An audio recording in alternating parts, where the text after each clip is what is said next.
why does it take high EQ to admit that you were wrong? I can say my point. I can say why I think you need high EQ. You need high emotional intelligence because, as we defined earlier in the video, it's about self-awareness, self-management, and empathy. So first, you need to know that saying that I am wrong actually makes the other person know that, hey, so this is actually happening. And if it's a fight, then you letting them know, hey, actually, you know what, I was wrong. And if it was something that you did wrong that affected them, hey, like, you're doing that. That is like with empathy, like you get to know how the other person feels about it, and the need for you to say that if you're wrong, yes, it's wrong. And the second thing is, of course, the self-awareness, where once you say you're wrong, sometimes like you are showing your vulnerable side. So you have to understand your emotions, that hey, this might not be easy for you, and it should be acknowledged that it's not easy, because yes, it is hard, and sometimes it even has repercussions. So it's not something that you can just do it easily, and that needs to be acknowledged. Then, of course, the third one is emotional. I mean, what's that? Yeah, self-management. So self-management is one where like once you have those feelings, how do you manage it? Do you even after knowing these things, you still tend to say wrong? And then, of course, sometimes when you say wrong, the other person might pile up on you. Hey, yeah, of course you were wrong, and then like do those things. So how do you handle that situation?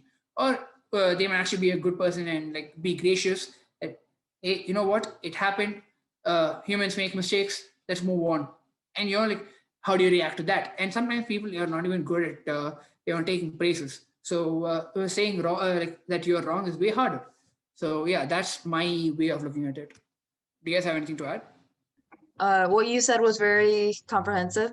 So that was pretty nice. I generally think of being able to admit that one is wrong as being emotionally mature. But to be emotionally mature is to have emotional intelligence. So I'm trying to make that gap, um, I guess, to understand or to be able to articulate why it takes high emotional intelligence to admit you were wrong. But I, maybe I would agree with the self-awareness part, because you would need to know your motives and your reasons for admitting you are wrong, recognizing you are wrong, so that even regardless of how the other person reacts, whether they pile on to you because they're just mean like that and say, ah, yes, you are wrong, I have won, here's all the other bad things you've done in your life that you are wrong about.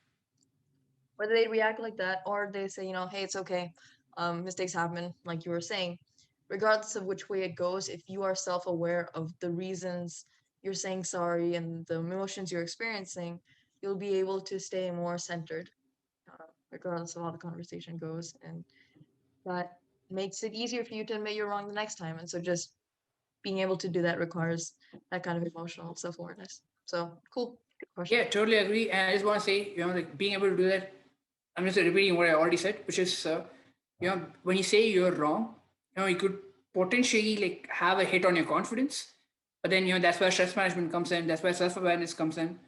I mean, it's not stress management, self-management comes in, and then self-awareness comes in. And just because you were wrong this time doesn't make you any less. And being able to do that is where these two come in.